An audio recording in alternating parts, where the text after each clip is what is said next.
Welcome to A1 TV Telugu news. నేను భువన. Details చూద్దాం. శ్రీశైల బ్రహ్మరమ మల్లికార్జున స్వామి దేవాలయంలో మహాశివరాత్రి సందర్భంగా స్వామి అమ్మవార్ల రథోత్సవం వైభవంగా జరిగింది. వేలాది భక్తులు హరహర మహాదేవ నినాదాలతో పాల్గొన్నారు. రథాన్ని ప్రత్యేక అలంకరణలతో ప్రతిష్ఠించి ఆలయ ప్రధాన వీధుల గుండా ఊరేగించారు. వేద మంత్రోచ్చారణ, రథాంగ హోమం, రథాంగ బలి కార్యక్రమాలు ఘనంగా నిర్వహించబడ్డాయి. భక్తులు హారతులు, జై జై ధ్వనులతో దర్శనానికి హాజరయ్యారు.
అద్దంకి మున్సిపల్ ఆఫీస్ వద్ద మున్సిపల్ వర్కర్స్ యూనియన్ సిఐటియు ఆధ్వర్యంలో నిరసన కార్యక్రమం నిర్వహించబడింది.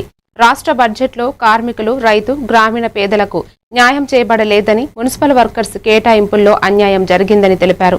12వ PRC ప్రకారం వేతన పెంపు, ఉద్యోగ భద్రత, కనీస వేతనం అమలు చేయాలని డిమాండ్ చేశారు. కార్యక్రమంలో అధ్యక్షులు, కమిటీ సభ్యులు పాల్గొన్నారు.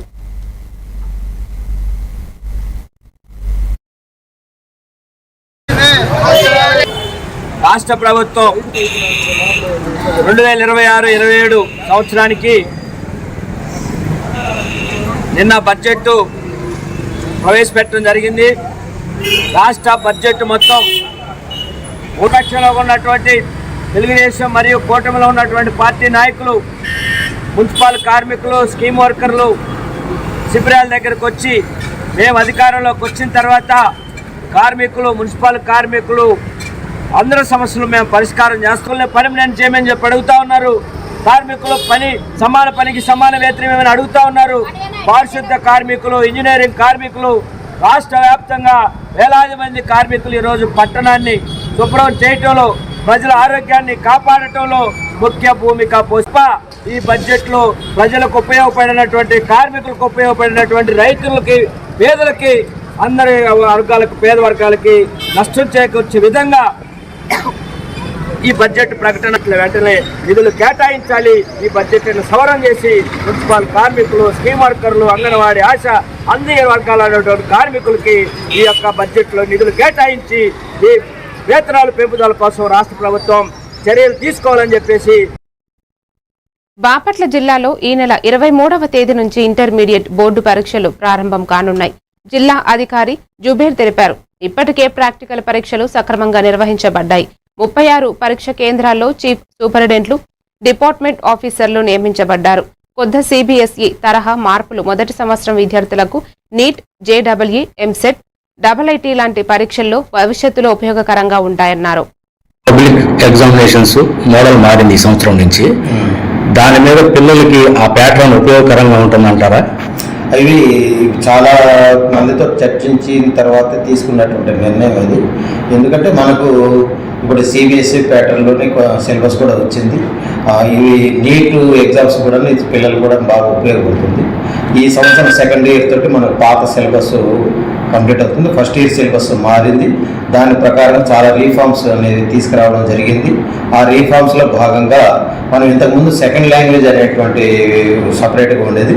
ఇప్పుడు దాని స్థానంలో మనకు ఎలెక్టివ్ సబ్జెక్ట్స్ అనేటువంటిది తీసుకొచ్చారు. ఈ ఎలెక్టివ్ సబ్జెక్ట్స్ అనేది కోర్ గ్రూపులతో పాటుగా, కోర్ గ్రూపులు అంటే MPC, BiPC, MPC, CEC, BiPC అనేటువంటి కోర్ గ్రూప్ సబ్జెక్ట్స్ ఉన్నాయి. ఇప్పుడు ఇంతకుముందు అన్నట్టు మనం సెకండ్ లాంగ్వేజ్ తెలుగు, హిందీ, ఉర్దూ ఇట్లా అవి తీసుకునేవాళ్ళు. ఇప్పుడు దానికి బదులుగా ఎలెక్టివ్ సబ్జెక్ట్ అనేది తీసుకొచ్చారు. ఎలెక్టివ్ సబ్జెక్ట్ అనేది ఏంటి అంటే మనకు ఈ 23 సబ్జెక్ట్స్లో పిల్లవాడికి నచ్చినటువంటిది తీసుకోవచ్చు. దాంట్లో తెలుగులో సెకండ్ లాంగ్వేజెస్ ఉండొచ్చు, గ్రూప్ ఉండొచ్చు, ఏదైనా 23 సబ్జెక్ట్స్ దాదాపు ఉన్నాయి. చదువుకునేటువంటి అవకాశం ఇస్తే అతను ఇట్లా మెడిసిన్కి ఎలిజిబిలిటీ ఉంటుంది, ఇట్లా మామూలుగా ఎంసెట్కి కూడా, ఐఐటి వాటికి కూడా ఎలిజిబిలిటీ ఉంటుంది. ఇది పిల్లలకు జాగ్రత్తగా చదువుకుంటే చాలా ఉపయోగకరమైనటువంటి. ఈ మారిన ఎగ్జామ్ పేపర్ వల్ల 1 మార్క్ క్వశ్చన్స్ ఉన్నాయి సార్. దానివల్ల మనకి పిల్లలకి ఎంసెట్కి కానీ నీట్కి కానీ ఉపయోగకరంగా ఉంటుంది.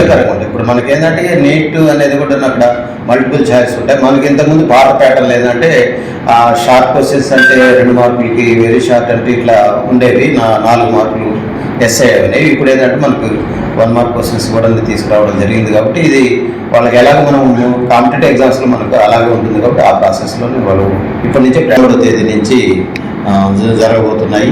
ఇవి దాదాపు మెయిన్ స్ట్రీమ్ ఎగ్జామినేషన్స్ మొత్తం మనకు 18వ తేదీ మన బాపట్ల జిల్లాలో పూర్తవుతాయి. తర్వాత మిగిలినటువంటి డేట్ల దాకా ఉన్నా కూడా మన సెంటర్స్ ఇవ్వడం జరిగింది. దానికి సంబంధించినటువంటి 36 సెంటర్లలో సిఎస్లు, డిఓలు అందరినీ ఏర్పాటు చేసి తరలిస్తున్నాము. రేపు 18వ తేదీన శాసనసభలో లోకం నాగమాధవి అడిగిన ప్రశ్నకు విద్యుత్ శాఖ మంత్రి గొట్టిపాటి రవికుమార్ సమాధానమిచ్చారు. నియమాల ప్రకారం విద్యుత్ పంపిణీ లైన్లు వేస్తున్నారని, లైన్ల కింద ఇళ్ల నిర్మాణం వల్ల ప్రమాదాలు జరుగుతాయని తెలిపారు. అవగాహన కార్యక్రమాలు, లైన్ మార్పులు, జిల్లా వైజ్ ఎంపీ నిధుల వినియోగంతో భద్రతా పెంపు జరుగుతుందని చెప్పారు. పంచాయతీ, మున్సిపల్ అనుమతులు లేకుండా లైన్ల కింద నిర్మాణం నిషేధించబడింది. దగ్గరగా మరియు వాటి కిందనే వివిధ రకాల కన్స్ట్రక్షన్స్ నిర్మించడం వల్ల ప్రమాదాలు జరుగుతూ ఉన్నాయి సార్. అదేవిధంగా ప్రీ ప్రశ్నకు సమాధానం ఇలాంటివి గుర్తించినప్పుడు ఫీల్డ్ ఆఫీసర్స్ మరియు విద్యుత్ సిబ్బంది సంబంధిత వ్యక్తులకి సేఫ్టీ నామ్స్ పాటించాలి, లేదా లైన్స్ ఆర్ పోల్ షిఫ్టింగ్ కోసం తమకు అప్లై చేయాలని చెప్పడం జరిగింది సార్. చాలా గ్రామాల్లో సర్పంచులు మరియు పంచాయతీ సెక్రటరీలు అవసరమైన చోట్ల లైన్ మార్పిడి కోసం ప్రపోజల్ చేస్తూ ఉన్నారు సార్. అట్లానే ప్రీ ప్రశ్నకు సమాధానం లైన్ షిఫ్టింగ్, డిటిఆర్లు ఏర్పాటు మరియు పోల్ షిఫ్టింగ్ పనులు శాంక్షన్ స్కీమ్స్ కింద చేపడుతున్నాము. అవసరమైన చోట్ల ఎంపీ లైన్స్ నిధులు వినియోగించి వాటిని పూర్తి చేస్తూ ఉన్నాం సార్. 2024-25 ఫైనాన్షియల్ ఇయర్లో విజయనగరం జిల్లాలో పూర్తి చేసిన పనులు జాజరపేట గ్రామం, నెల్లమెల్ల మండలంలో 7,44,000 రూపాయలతోటి పని ఖర్చు పెట్టి పూర్తి చేశాం సార్. అట్లానే బీసీ కాలనీ, వీటి అగ్రహారం, విజయనగరం తిరుపతి రైల్వే కోడూరు టోల్గేట్ నుండి పొట్టి శ్రీరాములు బజార్లోని రిలయన్స్ స్మార్ట్ దగ్గర ప్రతిరోజు అడ్డుగా నిలిపిన వాహనాలు వాహనదారులకు తీవ్ర ఇబ్బంది కలిగిస్తున్నాయి. రాత్రి 10 నుంచి ఉదయం 10 వరకు అక్కడే వాహనాలు నిలిచే కారణంగా స్కూల్, వ్యాపారం, ఇతర ప్రయాణికులు సమస్యలు ఎదుర్కొంటున్నారు. స్థానికులు పంచాయత్ ద్వారా ఈ సమస్యను త్వరగా పరిష్కరించాలని కోరుతున్నారు.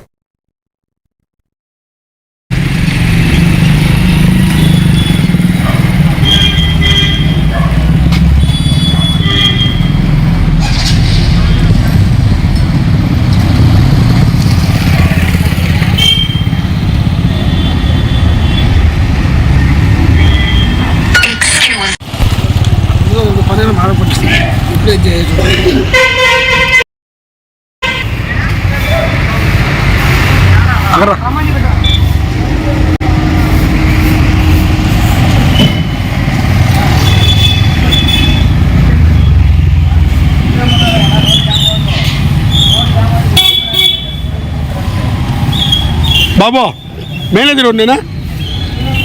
మేనేజర్ ఎవరు? పక్కకి రారా నువ్వు. మేనేజర్ ఎవరా? పిలిచో.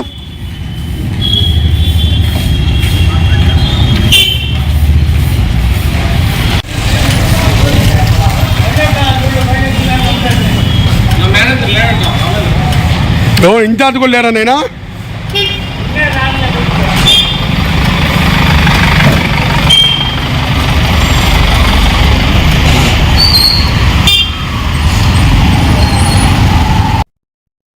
అన్నమయ్య జిల్లా మదనపల్లెలో బాలిక రుషికా ప్రియను హత్య చేసిన ప్రదేశంలో వందలాదిగా స్థానికులు తరలివచ్చారు. హిజ్రాలు కూడా ఉద్రిక్తకు చేరిక చేశారు.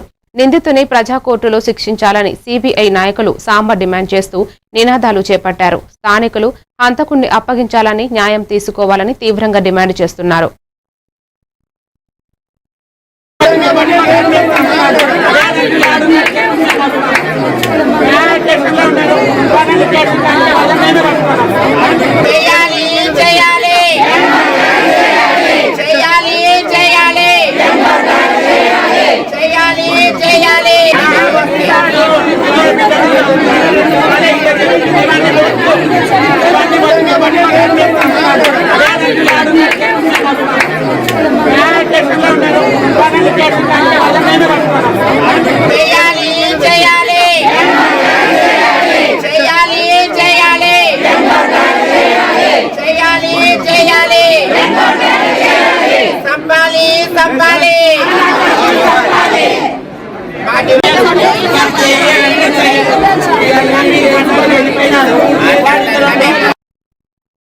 బాపట్ల జిల్లా అప్పికట్ల గ్రామంలోని పురాతన ప్రసిద్ధ పుణ్యక్షేత్రం శ్రీ కాశీ విశ్వేశ్వర స్వామి దేవాలయంలో మహాశివరాత్రి వేడుకలు ఘనంగా నిర్వహించారు. మరుసటి రోజు అరటి బోధులతో చేసిన రథముతో రథోత్సవం ప్రత్యేక ఆకర్షణగా నిలిచింది. వేగేసిన నరేంద్రవర్మ రాజు స్వామివారి దర్శనం చేసుకుని లోక కళ్యాణం, ప్రజల క్షేమం కోసం ప్రత్యేక పూజలు చేశారు. ఆర్డీఓ గ్లోరియా, తహసీల్దార్ సలీమా, పార్టీ నేతలు, భక్తులు పాల్గొన్నారు. ఓం నమః శివాయ ఓం నమః శివాయ ఓం నమః శివాయ ఓం నమః శివాయ భాగదే వినయదే బ్రాహ్మణార్హేద బ్రాహ్మణే యావదేవి బ్రాహ్మణే సంతమాసినింగ ఏవదేరా ప్రణాది శతమానం భవతి సదాయ పురుషేంద్రియ ఆయుషేంద్రియే ప్రతిష్ఠతి. ఫోటో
చీరాల మున్సిపల్ పరిధిలో సంఘం థియేటర్ ఎదురుగా రోడ్డుపై గోమాత ప్రమాదవశాత్తు జారి డ్రైనేజీ కాలువలో పడింది.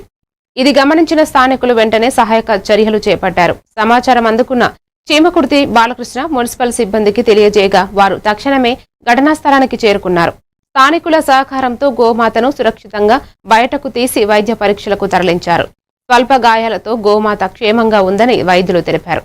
రక్షణలో పాల్గొన్న వార్డు సభ్యులు, ప్రజలు, మున్సిపల్ సిబ్బంది, గో పరిరక్షణ సమితిని చీమకుర్తి బాలకృష్ణ అభినందించారు.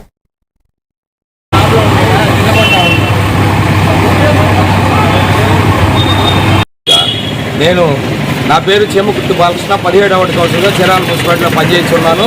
ఈ రోజున సంఘం లీటర్ ఎదురుగా ఒక ఆవు మురుగు కాలంలో పడిపోయి చాలా ఇబ్బందిగా ప్రాణాపాయ స్థితిలో ఉన్న స్థితిలో చీరాల మున్సిపల్ శానిటరీ సిబ్బంది అయిన కృష్ణ, కుంచాల పోలయ్య, క్రాంతిసాగర్, మల్లాసీను మరియు నవాబు గారు, సైకిల్ రిపేర్ చేసుకున్న నవాబు గారు, మిగతా ఛానల్ వారు అందరూ కలిసి చాలా కృషి చేసి ఆవును టైర్తో బయటికి లాగి చాలా కష్టపడి ప్రాణాల నుంచి కాపాడారు. అదే సమయంలో చీరాల మున్సిపాలిటీ కమిషనర్ గారికి, డీవీ గారికి ఫోన్ చేయగా వారు కూడా సహకరించి జేసీబీ వెంటనే పంపించారు. ఆ జేసీబీలో ఆవును ఓఏటీకి పంపించి వైద్య చికిత్స కోసం గో సంరక్షణ వారికి కూడా ఫోన్ చేశాను. వారు కూడా వెంటనే రెస్పాండ్ అయ్యి దానికి చికిత్స చేస్తూ ఉన్నారు. అలాగే నాకు ఈ అవకాశం ఇచ్చిన ప్రతి ఒక్కరికి ధన్యవాదాలు, వైద్య ఛానల్ వారికి కూడా ధన్యవాదాలు తెలుపుతున్నాను. రాకుండా ముందు ఆలకెళ్ళినా పోయేది.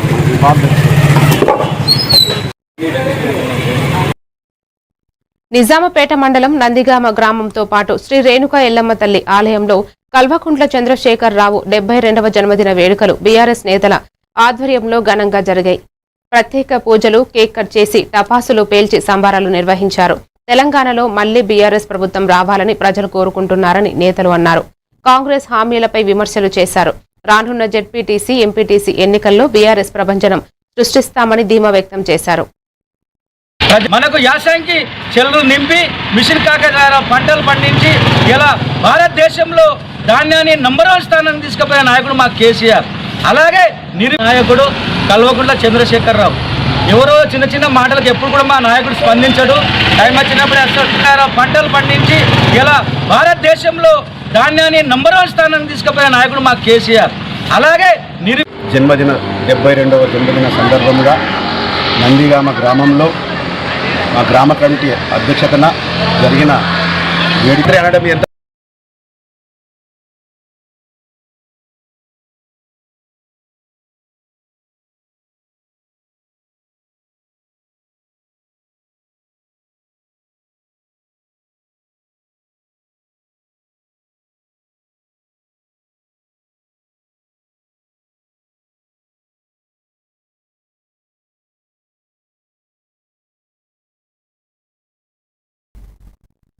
కర్నూలు జిల్లా ఆదోని డివిజన్లోని దొడ్డనగేరి గ్రామంలో శివరాత్రి పర్వదినాన్ని గ్రామస్తులు అత్యంత భక్తి శ్రద్ధలతో ఘనంగా నిర్వహించారు. తాతల కాలం నుంచి ప్రతిష్ఠించబడిన మహాశివలింగాన్ని భక్తులు దర్శించుకుని ప్రత్యేక పూజలు నిర్వహించి కానుకలు, ముడుపులు సమర్పించారు. గ్రామ ఆడపడుచులు, యువకులు, పెద్దలు అందరూ కలిసికట్టుగా పాల్గొని పండుగను వైభవంగా జరిపారు. మహాశివరాత్రి అనంతరం ఉదయం ఉత్సవ తేరు కార్యక్రమాన్ని ఘనంగా నిర్వహించారు. ఈ కార్యక్రమంలో గ్రామ పెద్దలు, మహిళలు, గ్రామ నాయకులు తదితరులు పాల్గొన్నారు. గ్రామం తరఫున, తెలుగుదేశం పార్టీ తరఫున ప్రజలందరికీ సుఖ సంతోషంతో బాగుండాలని, దేవుడిగా అందరికీ శివుడు ఆశీర్వాదం ఇవ్వాలని, పాడి పంటలు అంతా రైతులు బాగుండాలని కోరుతూ పన్నెండు చాలామంది ఈ పండుగకి అందరు కొత్త బట్టలు, ఆడపిల్లలు, అల్లాళ్ళు అందరూ ఖచ్చితంగా ఈ పండుగకి వస్తారు. ఏదో 5-10 కుటుంబాలు తప్పిండొచ్చు. కానీ ఈరోజు దొడ్డనగిరిలో శివరాత్రి ఉత్సవాలు ఘనంగా జరిగాయి. ఏ లోటు లేనట్ల మా ఊరు గ్రామ సర్పంచ్ అయితేమి, మండలాధ్యక్ష అయితేమి అంత బాగానే చేసినాడు. రాత్రి 10:30కి ఇక్కడ బ్రహ్మం గారు అనే డ్రామా కూడా ఉంది. ఒకటి తేరు గుంజి ఉచ్చాయి అయిపోతుంది. ఇప్పుడు నిన్న రోజు జాగరణ అయిపోయింది. వేలాది మంది భక్తులకు గాను పండుగలు జరగాల. మా గ్రామ సర్పంచ్ ఇంకా ఇట్లా పండుగలు జరిపించాలా అని జనం కూడా కోరుకుంటున్నారు.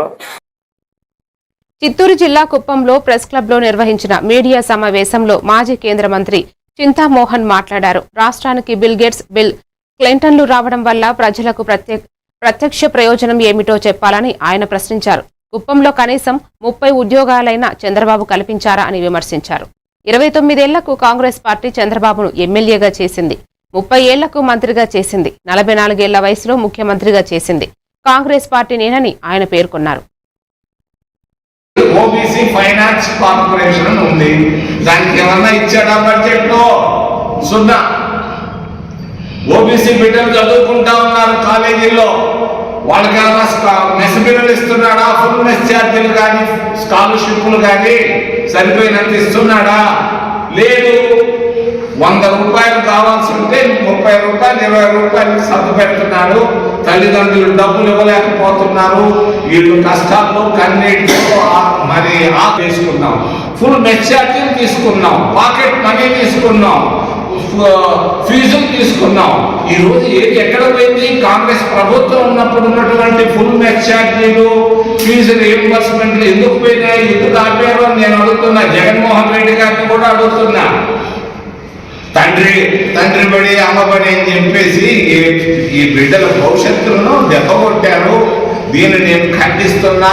వెంటనే ఇప్పుడు కాకపోయినా సప్లిమెంటరీ బడ్జెట్లో అయినా చంద్రబాబు నాయుడు గారు పెట్టి ఓబీసీ విద్యార్థులకు ఎస్సీ విద్యార్థులకు, ఎస్టీ విద్యార్థులకు ఫుల్ మెస్ ఛార్జీలు ఇవ్వాలని నేను డిమాండ్ చేస్తూ, రెండవది ఫైనాన్స్ కార్పొరేషన్. చీరాలలో విషాద ఘటన చోటు చేసుకుంది. ఫైర్ ఆఫీస్ గేటు సమీపంలో స్కూటీని రైలు ఇంజన్ ఢీకొనడంతో ఒక వ్యక్తి అక్కడికక్కడే మృతి చెందాడు. మృతుడు ఆనందరావుగా గుర్తించగా ఆయన ఆర్టీసీ డ్రైవర్గా పనిచేస్తున్నట్లు సమాచారం. ఘటనకు సంబంధించిన పూర్తి వివరాలు తెలియాల్సి ఉంది. పోలీసులు కేసు నమోదు చేసి దర్యాప్తు ప్రారంభించారు.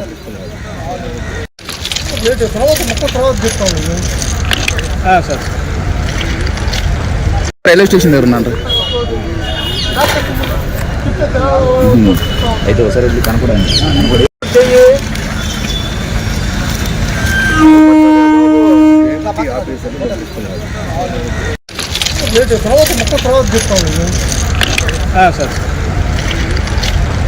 రైల్వే స్టేషన్ దగ్గర ఉన్నారు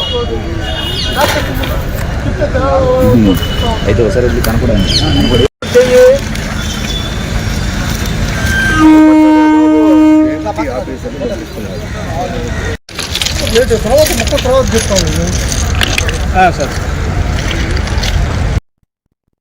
అనకాపల్లి జిల్లా నక్కపల్లి మండలంలోని రాజయ్యపేట గ్రామంలో నూకతాత జాతర ఘనంగా నిర్వహించారు. ప్రతి ఏటా మహాశివరాత్రి మరుసటి రోజు ఈ జాతరను భక్తి శ్రద్ధలతో జరుపుకోవడం ఆనవాయితీగా వస్తోంది. మత్స్యకారులు నూకతాతను తమ కులదైవంగా భావిస్తూ సపం పట్టి ప్రత్యేక పూజలు నిర్వహించారు. రాష్ట్రంతో పాటు ఇతర రాష్ట్రాల నుంచి కూడా పెద్ద ఎత్తున భక్తులు తరలివచ్చి మొక్కులు తీర్చుకున్నారు. జాతర సందర్భంగా నర్సీపట్నం డీఎస్పీ శ్రీనివాసరావు ఆధ్వర్యంలో భారీ పోలీస్ బందోబస్తు ఏర్పాటు చేశారు. కోరిన కోరికలు తీరుతాయని భక్తుల విశ్వాసం వ్యక్తం చేశారు.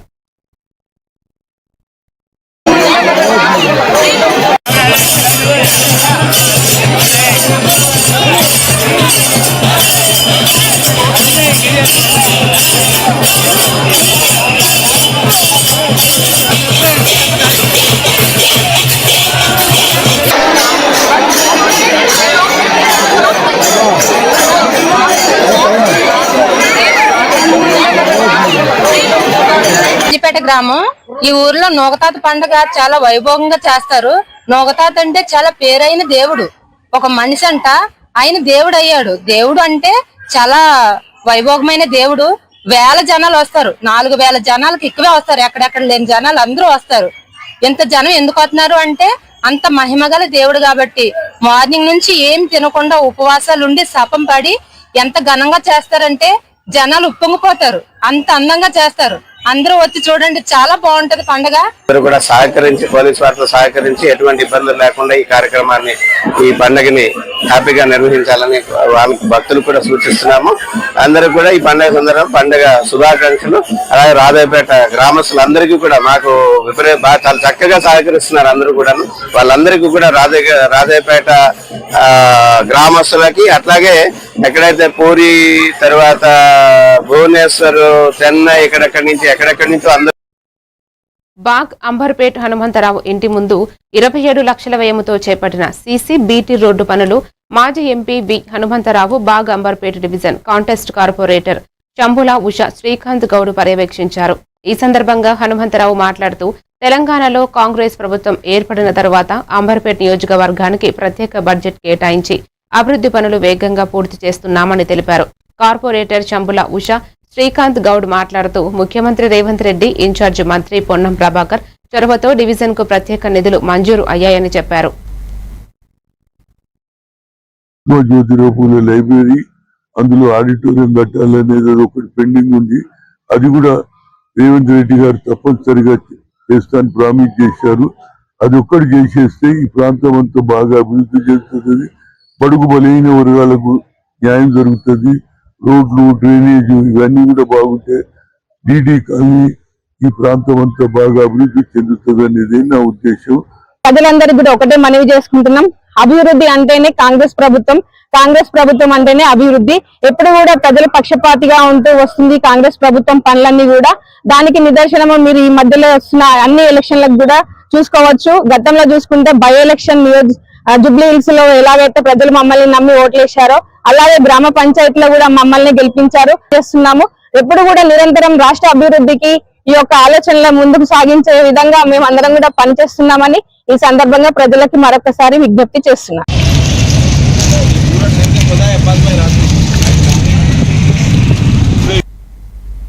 అమలాపురంలో బుధవారం మధ్యాహ్నం 2 గంటలకు స్వర్గీయ జీఎంసీ బాలయోగి స్టేడియం కలెక్టర్ కార్యాలయం వద్ద హలో మాదిగా చెలో అమలాపురం విజయోత్సవ సభ నిర్వహించనున్నారు. 3 దశాబ్దాలుగా సాగిన ఎస్సీ వర్గీకరణ పోరాట ఫలితంగా సామాజిక న్యాయం సాధించామని నాయకులు తెలిపారు. మందకృష్ణ మాదిగ నేతృత్వంలోని ఎంఆర్పీఎస్ ఉద్యమం హక్కుల సాధనలో కీలకమైందన్నారు. సభను విజయవంతం చేయాలని పిలుపునిచ్చారు. అందింపజేసినటువంటి మహోన్నతి వ్యక్తి మందకృష్ణ మాదిగ గారు 30 సంవత్సరాలుగా సుదీర్ఘ పోరాటంలో ఎన్నో అలుపెరగని పోరాటాలు చేసి జైలు పాలయ్యి ఎంతో మంది ఉద్యమకారులని నష్టపోయినా సరే అలుపెరగని పోరాటం చేసి రక్తం చిందించినటువంటి కార్యకర్తల మనోభావాల్ని ఆయన గుర్తెరిగి నా జాతికి సంక్షేమ ఫలాలు అందించాలి తప్ప నాకు రాజకీయంగా ఏ పదవులు అక్కర్లేదని నేను మరి చెల్లూరు మీరాసాయి గారు వారసుని నేను అన్నగారు నాకు కాలం చేశారు. ఆయన వారసు నుంచి వచ్చినాను. మా అంబాజీపేట మండలం అధ్యక్షుని అవ్వాను. తర్వాత ఉదయకృష్ణ గారు అది ఆయన ట్రైనింగ్ లో నేను ఇది అవ్వాను.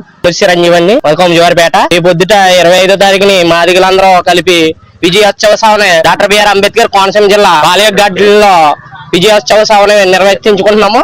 దాన్ని జయప్రదం చేయవలసిందిగా చిన్నల్ని పెద్దల్ని కుర్రోళ్ళందరినీ ముఖ్యంగా కుర్రోళ్ళందరూ పేరు పేరున డోర్ ని మేము ప్రసారం చేస్తున్నాము.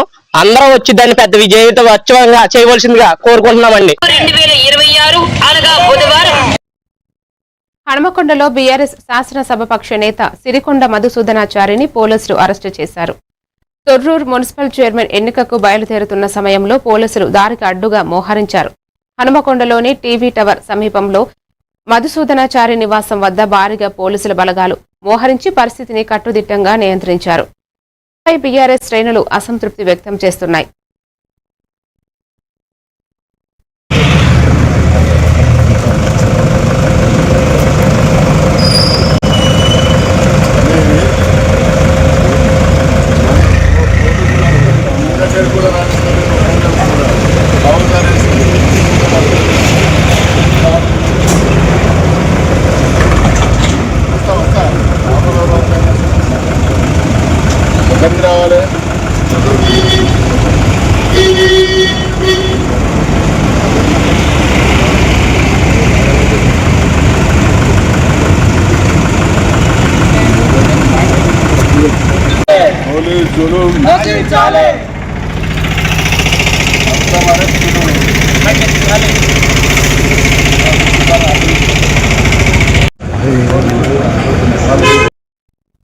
మరిన్ని డీటెయిల్స్ తో మళ్ళీ కలుద్దాం. Keep watching A1 TV Telugu news.